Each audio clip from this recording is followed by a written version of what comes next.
welcome to the Trap Talk Podcast. I said, welcome to the Trap Talk Pod. Listen, I go by your host, King Loso. And today what we talking about is the hardest habit I ever had to quit, which was weed, man. Yes, I stopped smoking weed not too long ago. And 30 days ago, I got my baby here with me too as a special guest. She kind of nervous. I'm gonna see if she can rock out with us I'm gonna see if she can rock out with us without distracting everybody, and distracting me. Nah, for real, man. So yeah, like I said, welcome back to the Trap Talk Podcast, man. Hey, listen, uh, this ain't about judging nobody else, man. This episode is not the holier than thou type of podcast. This just about me, man, being honest about my struggles, the origin of me smoking weed and what it done to me personally, and also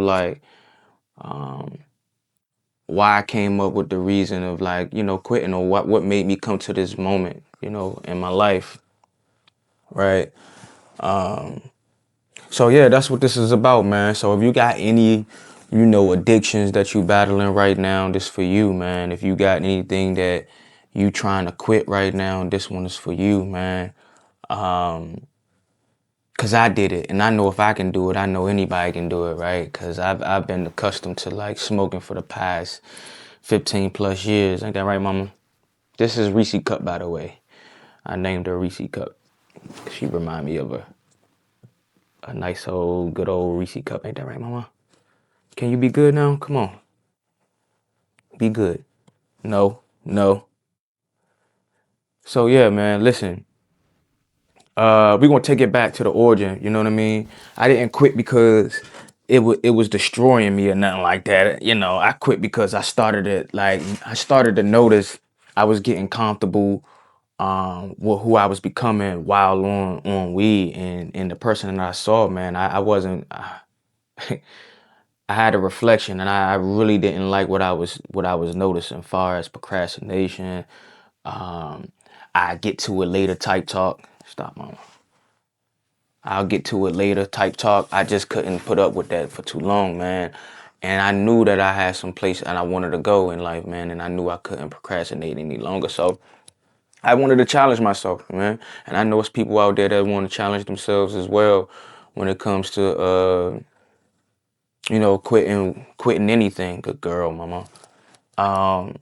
So again, without further ado, let's get started, man. We want to take it back to the origin. Of course, y'all know I got some notes with me to keep me on track, because I can ramble off and I can keep doing keep talking about subjects longer than I should. Let's just say that. But yeah, man, why did I start, right? And how did it start? So we want to talk about the time when I first started, right? It started when I was like 13, 14 years old, I think, right? But mainly the real memories come from my first year of high school, right? My first years of high school, ninth grade on up. But really, man, starting off just like any other kid, man, thinking that it was cool. Um, I grew up with a couple of OGs around me, so I always, smelled the weed. I always saw them smoking the weed. It looked cool. So that's the first reason, right? And then you put that fire to your mouth for the first time, and you go through um this whole little phase, you know what I mean, where you feel like you Superman as a youngin, and you get high, and then you go on this little trip, little run, and you probably think like, nah, this ain't for me. I'm good on this. And then you get around some friends, and then they do it, right? They find a liking to it. Um, and that's what happened for me, man. It started off in high school, ninth grade. Me and a couple of guys, we'd get high before school. And shout out to anybody that kind of went through that as well, man. I know it's a lot of people out there that I know relate to what I'm saying right now, what I'm saying. So it'd be like, let's say school started at 8:15. We'd be outside in the alley, maybe smoking, like doing a little session. It'd be like five of us with like five different blunts going around. That's when blunts was in style too. Niggas was getting high before class, right? Easy. And then it became like a thing, right? Some of us had ISS, right? It's called ISS, in school suspension. Shout out to all the people that know what that is. Don't let us be in ISS. Me and the guys, we'll get high, because you'll know, right? You'll know if you got ISS the day before, right? You'll know if you got in school suspension the day before, and that's when shit go digital, right? You go get your little weed, go get your snacks and everything. You go crazy. Stop, mama.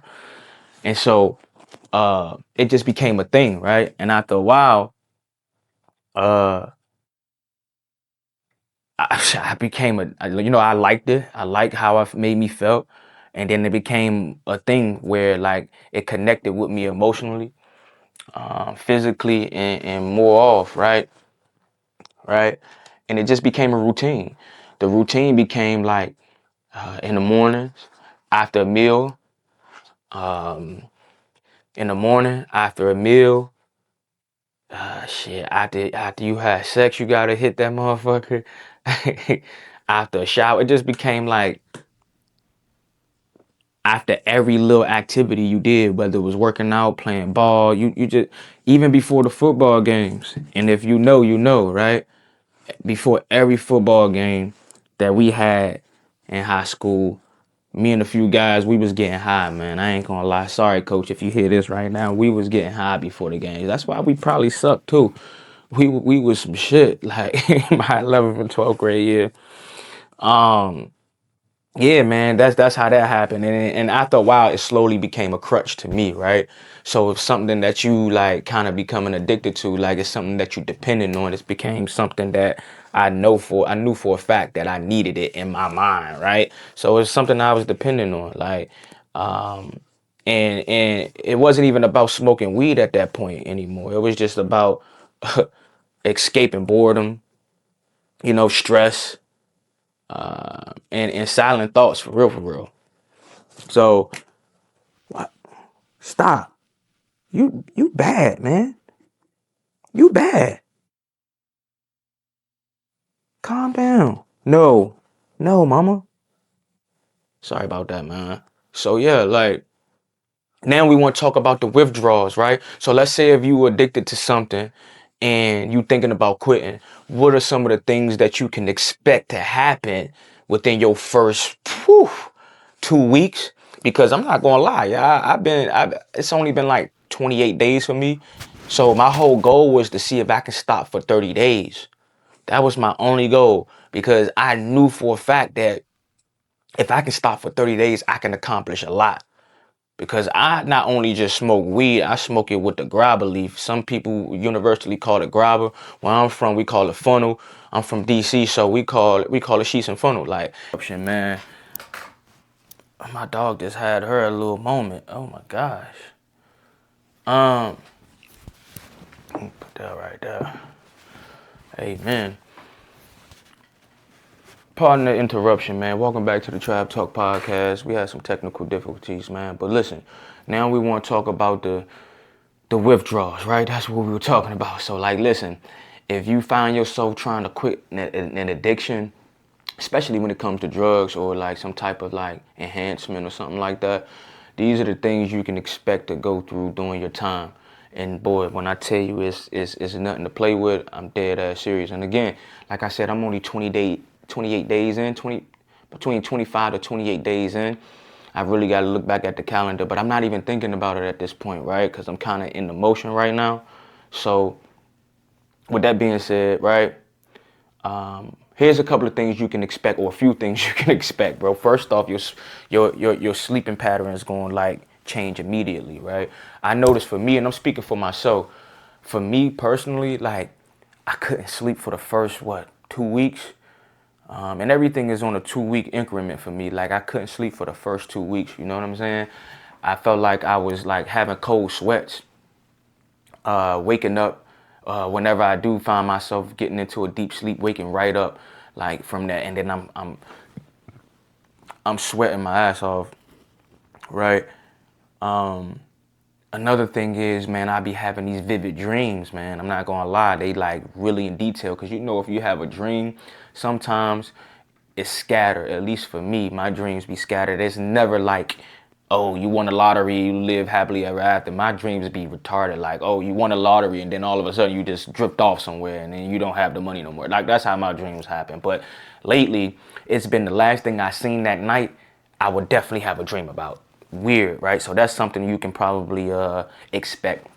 Another thing you can expect is mood swings. You definitely gonna have some mood swings, right? And if you have a boyfriend or a girlfriend with you, right, man or woman, they'll be able to tell you the best, like what they see, and you should be able to tell and be responsible yourself and let you and tell yourself like, yeah, this is different from me, like my normal act, right?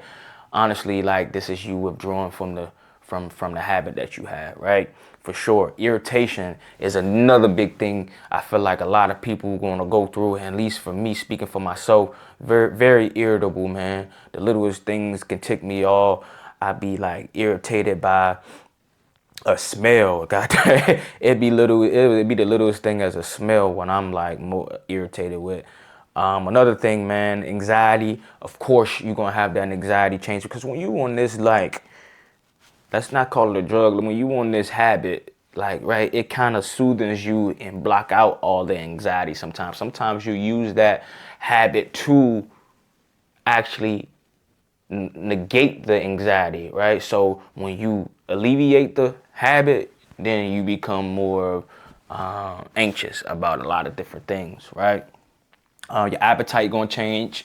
And I ain't gonna lie to y'all, man, I lost about 10 pounds going on this whole little journey. Not because I was on a weight journey or a weight loss journey. It just happened because for me, I needed to smoke in order for me to eat. I'm gonna say that again. In order for me to eat, I needed to stop smoking. Oh, nah, I didn't say that right. Rewind that back. I said it right the first time. In order for me to eat, I needed to smoke. And that was a bad thing. When you become addicted or become immune to something, just know that you're going to have to need this certain thing in order to do this certain thing, right? So for me, I needed to smoke, aka this thing, in order to eat this thing, right? That makes sense. So your appetite definitely going to change. Another thing is you're going to be feeling bored because that time that you had, right, you fulfilled it with this habit that you was doing. Like for me, smoking weed was the biggest thing for me. So anytime I felt bored, I smoke. We talked about that earlier. Anytime I feel like I'm waiting on something or waiting on this person, I gotta smoke. Before me and the guys go out to the club or to the lounge, I smoke. While I'm in the lounge, I'm smoking. On the way to the lounge, I'm smoking, right? So take that away, you subtract that habit, you got a lot of time on your hands, my boy, my girl. You're gonna have a lot of time on your hands. So what are you doing to fulfill that gap, right? It may be a thing you're trying to accomplish. It may be something you've been wanting to accomplish for the longest. This is the time you lock the fuck in because you don't have that filler no more. You don't. This is every opportunity to go hard. You see what I'm saying? But talking about it prior to you going hard, you're going to feel bored. So hopefully you can find some time to actually get some positive things done while you on this journey. You feel me, tribe? For sure. Feeling empty, right? It goes along with feeling bored. How are you going to fulfill this hole now that is currently like just available, right? You're going to be feeling bored. You're going to be feeling empty inside. And again, it goes with my previous thought on boredom. You're going to have to fulfill that hole, man. I'm not going to spend too much time on that. Y'all already know. And you're going to be feeling lost without a routine, right? Because again, your routine was a part of you smoking or this habit that you had. It's a part of that routine. Me, per se, wake up. We call that wake and bake, baby. I don't even brush the teeth. You just go. I just smoke. Some people brush their teeth before they smoke. Me and a lot of other people, the J or the blunt is right there on the nightstand, ready for you in the morning. Like that's how I get down. Then I go into my day, brushing my teeth, washing my face, and etc. and eating because again I couldn't eat until I smoked. It goes back like I couldn't back to the appetite thing. My appetite changed. You know what I'm saying? Now, all of that is coming back now, thank God. But I thought I would never eat again at one point. That's what a weight loss came into.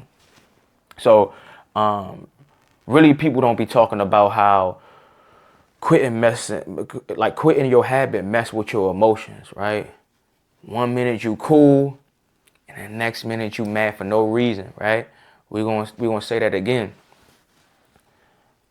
When people tell you that they quit something, most people don't tell you that it definitely messed with your emotions. 1 minute you feel like you cool, and the next minute you mad at everybody.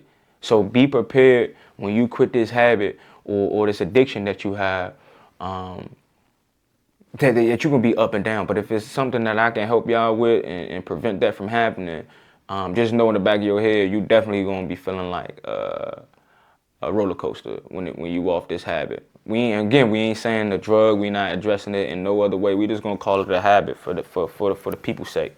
You know what I'm saying? Now we're gonna talk about the shift.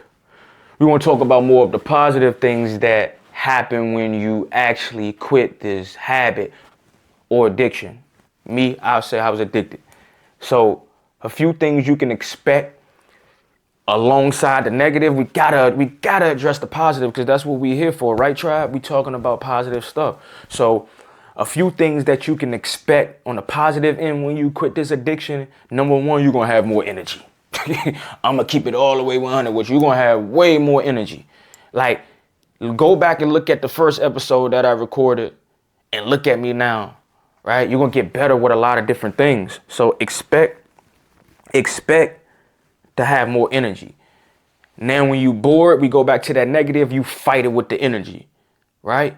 Boredom and energy, like you gotta like somehow collide those two together and fulfill that boredomness with all that energy and get whatever it is you're working on done.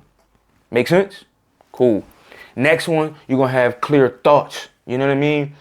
You're gonna be thinking more. You're gonna have more time to think. Them thoughts gonna come more vivid. I told y'all my dreams are like definitely vivid now. I can like go back and tell you what me and such and such was talking about, and I could never used to do that. Like my dreams were kind of like a blur. Now, I'm not saying that having dreams is a good thing or a bad thing. That's your prerogative. Like, we can't even control our dreams. But clear thoughts is another thing you're gonna have, right? Moving on.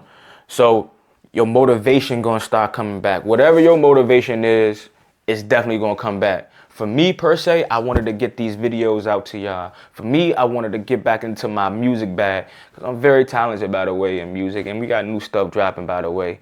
But yeah, your motivation gonna come back, right? And goes back to that boredom again, right? You also gonna find some motivation once you start getting in that groove. And everything I'm telling you, right, is a gradually thing. Like, it's a gradual thing. It's not going to happen overnight. But when it do happen, you're going to start feeling this motivation come back. And that's when you start using that motivation as fuel, right? And get shit done, tribe. If it's something that you're trying to do, this is the time to do it, right? Especially if you're struggling with an addiction. You know what I mean? I'm here to tell y'all exactly how it's gonna go. Use me as the guinea pig, because I started damn near 28 days ago, going on 30. And my goal was 30 days. I felt like I was gonna come back and start smoking after 30 days. But again, I don't even know if after 30 days I'm gonna go back. I'm gonna keep y'all updated on that. I'm just feeling so good right now. You feel what I'm saying? Another thing, you're gonna have less procrastination. We talked about that, right? Less procrastination. Like, you're gonna have that energy to get up and go and do. Right? Them workout days that you dreaded, like, you gonna be there maybe an hour early, right? That book you were supposed to read, like, you gonna make sure you get it done. Like, even if it's 2 pages, you're gonna feel like you're doing it. Now imagine if you on this addiction or this habit that we on, right? I get to it later, especially me. If I'm on that habit or addiction, I'm like, man, I get to it when I get to it. Now, when you take that habit away, it equals more time, more motivation, less procrastination. You understand what I'm saying?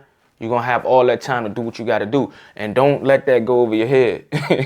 You're going to be more disciplined. And it's a big one, right? Discipline is a big one, because some people confuse boredom with discipline. We talked about that.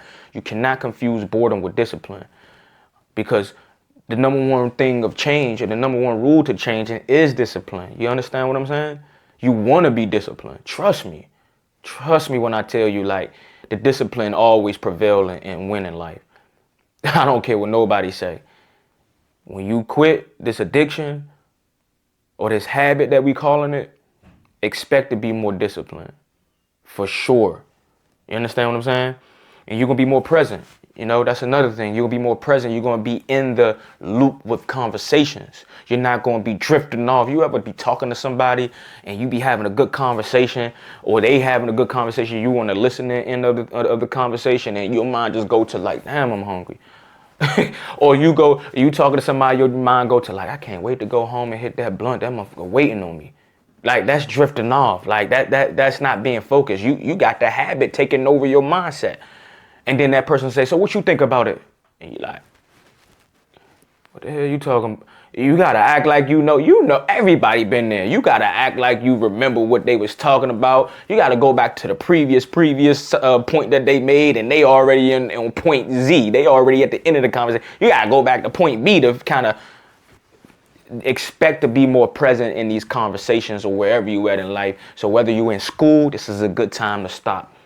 Whether you at work and you started a new job, perfect time to get a hold of that product or what they selling or whatever you got to be familiar with, whether you're in customer service sales or whatever, right? Expect to be more present, man. That brain fog that you used to have, you ain't gonna have that too much no more. And these are the positive things. We talked about the negative, but these are the good things that you're gonna be able to see and notice after the first 2 weeks, right? And then like you're gonna be more hungry, right? And I don't mean that like literally, right? You ain't gonna be up here like, oh, I'm starving. But in other words, like you're gonna be more hungry for more success. I tell you that. You'll be hungry for success because there's so much time on your hand right now. Remember this habit or this addiction that we was on, right? It's fulfilling. So we don't have time to goddamn think about whatever it is that we need to accomplish, because it takes us, let's say, 20 minutes. I ain't even gonna say 20 minutes. It takes me about 2 minutes to roll up, right? 2 minutes or less to roll up.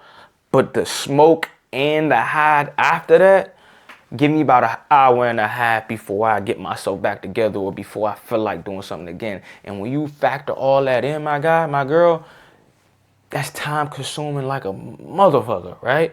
So take all that out, you become more hungry. The hunger come back. And that's what you can expect. There was a few things that I noticed myself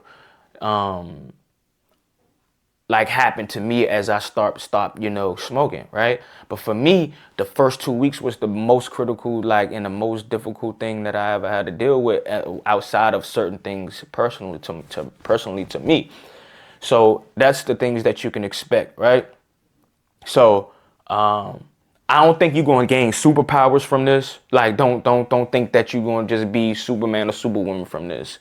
But you will gain yourself back, right? You will gain my confidence back. You will gain them memories, them thoughts back, right? And that's more important, like, to have yourself, like, to grab a hold of yourself. Because when you on this temporary high, do you think that you are your natural self? What is your how are you in your natural form? I wanted to challenge myself to see, like, hey, if I was sober, I wanted to know how much more I can get done in this time frame. If I was sober, I want to know if I can be more present in the time. If I was sober, right? I wanted to see how hard I can go, pause, on certain things. So right now I think I'm at my highest form right now. Even giving y'all this delivery, I feel like I'm at my purest form. You know what I mean? So again, one thing I'm gonna say is, if you still smoke or have any addiction, right? Or any habit that you have, I'm not gonna sit up here and judge you. You know what I'm saying? If you quit, I salute you. If you thinking about quitting, I understand. But if it's this addiction or this like habit holding you back, and you know and you're responsible enough to know that it is, my guy, my girl, I suggest you to like start thinking about changing, because the world is not slowing down. Time is not waiting for nobody. And this is the perfect time to start something new. And trust me, we talked about how January is loud and February is quiet. This is February 1st right here. While I'm recording this on the 1st of February, and I'm still loud, baby. And my tribe, we still loud. We ain't going nowhere. We here to stay. We gonna take some little breaks in here to get our mind together. We call them mental days. Like me, I'm human, but we still loud. I got a goal of pushing 40 videos out this year. Like, you think I'm stopping? We on video what? This episode 3? Come on, man. We got quite some more to like get out there for y'all, for real. So look, I'm gonna say this: whatever habit you fighting right now, it ain't about the habit, right? It's about who you trying to become. Again, I'm gonna say it again. Whatever habit you fighting right now is not about the habit. It's about the person you trying to become, right? And if you have to quit something for a time being, to be at your purest form, bro, or sis, man, then do it. Do that shit. It took me a lot to do this, man. And anybody that know me know they call it a pothead or whatever y'all want to call it. I need to smoke for 5, 6, 7 times a day for me to feel complete. And just imagine I let all that go. And I was smoking tobacco with it, not cigarettes or nothing, but grabber leaf. I was smoking that with y'all know that everybody probably smoking right now. And honestly, I think them withdrawals was from the tobacco more so than the weed, if you want me to keep it a bean with you. It was definitely a withdrawal from tobacco now that I think about it. You feel what I'm saying? And that don't mean, oh, I get to go smoke weed more sensitive. No, we want to completely drop everything to see how we are in our purest form. You feel what I'm saying? We want to completely drop everything to see how we can perform in our purest form, man. We don't know. Because if you under the influence, how like they like to call it, you're not at your purest form. You're not. Some people perform better when they on this shit, but that's not even you. You had to use the chemical or the drug to even get you to that point. That's why the NBA or the sports people call it PE, performance enhancement. It's not you. It's not your purest form, God. So you gotta understand this, man. Listen, this is what I'm gonna end it out on, man. Like, check this out. I feel like you don't have to quit today. Your habit, your addiction, you do not have to quit it today. But you have to be honest today with yourself, man. Are you at your purest form? And if you're not, you really got some things to think about. You know what I'm saying? And I'm gonna be honest with you. Honesty is the first step into discipline. Speaking of honesty. And to my tribe, one day at a time, baby. I love y'all. Loso, checking out. Look, I'm at that age where I can't sit on the block no more. As crazy as it sounds, the shit I adore. I got niggas still getting it, providing make a living for them and they little children. Me, I'm just trying to buy the building. I had friends who now enemies. Know them suckers.